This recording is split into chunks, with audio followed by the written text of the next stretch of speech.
نحن نقص عليك أحسن القصص بما أوحينا إليك هذا القرآن وإن كنت من قبله لمن الغافلين.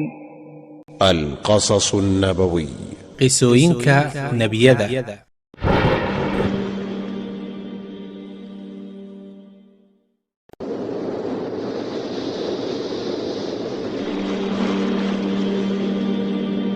qisada aan maanta idiin soo gudbinayo waa qiso cajiib ah oo laga yaabay inaad horay u maqashay ama aadan maqal.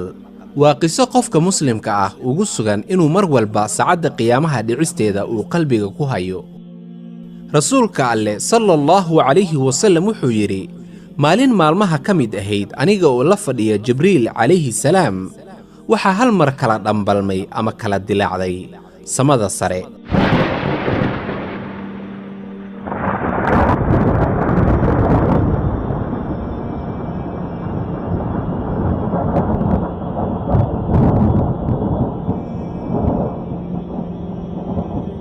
waxaa ka soo degay dhankii samada malag. markaasuu malaggii inoo yimid aniga iyo Jibriil oo wada fadhiya, isaga oo aad inoogu soo dhowaaday. saa Jibriil calayhi salaam markii uu arkay malaggii wuxuu u muuqday mid la yaabay malaggii imaashiyihiisa, yacni wuu isku yaryaraaday oo wuxuu u muuqday qof cabsaday.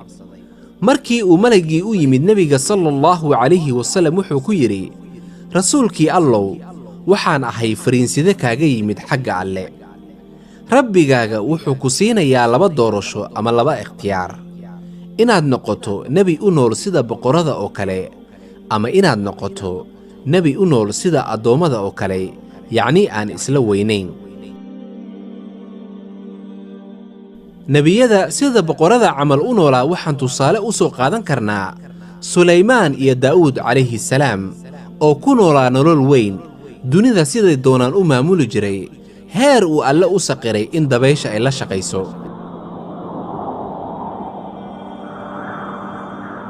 haddaba Muxammadow sallallahu calayhi wasallam waxaad doorataa inaad noqoto nebi boqor ah ama inaad noqoto nebi addoon ah oo aanan wax kibir ah ka muuqan. saa wuxuu yidhi rasuulkii Alle sallallahu calayhi wasallam, markii labadii doorasho la ii soo bandhigay waxaan eegay dhankii Jibriil calayhi salaamna wuxuu ii tilmaamay inaan doorto tawaaduca. markaasuu rasuulkii Alle malaggii ku yidhi, waxaan dooran inaan noqdo nebi sida addoommada camal u nool. saa markii uu malaggii ka tegey rasuulkii Alle iyo Jibriilba, wuxuu rasuulkii Alle eegay dhankii Jibriil, isaga oo ku yidhi, maxaa ku helay Jibriilow, waa adiga isbeddelay markaad aragtay malaggan. Jibriilna wuxuu rasuulkii Alle ku yidhi, Muxammadow sallallahu calayhi wasallam, malaggan aad aragtay maanta weligii maanta ka hor dhulka ma uusan u soo degin, yacni keligii ma soo degin.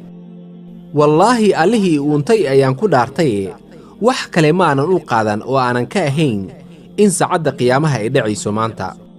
haddaba ma garanaysaa malaggaasi? waa Israafiil. waa malagga afuufi doona suurka qiyaamaha. waa malagga dadka ku wargelin doona in saacadda qiyaamaha ay dhacday. Jibriil markii uu arkay Israafiil oo xagga dhulka u soo degay, wuxuu u qaatay in dunida ay dhammaatay maanta.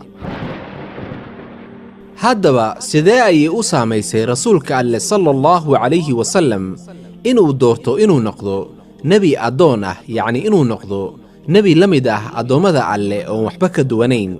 tusaale, rasuulka Alle sallallahu calayhi wasallam mararka qaar markii wax cuni jiray wuxuu wax u cuni jiray isaga oo dangiga, yacni isaga oo dhabarka meel ku tiirsaday. laakiin markii ay dhacdadaani dhacday kadib, wuxuu rasuulka Alle sallallahu calayhi wasallam raashinka cuni jiray isaga oo fadhiya. heer rasuulka Alle sallallahu calayhi wasallam gaajo darteed uu dhagaxaan caloosha ugu xirtay, isaga oo arrintaasi kala mid ahaa saxaabadiisa oo ay gaajo daran haysay xilligaasi.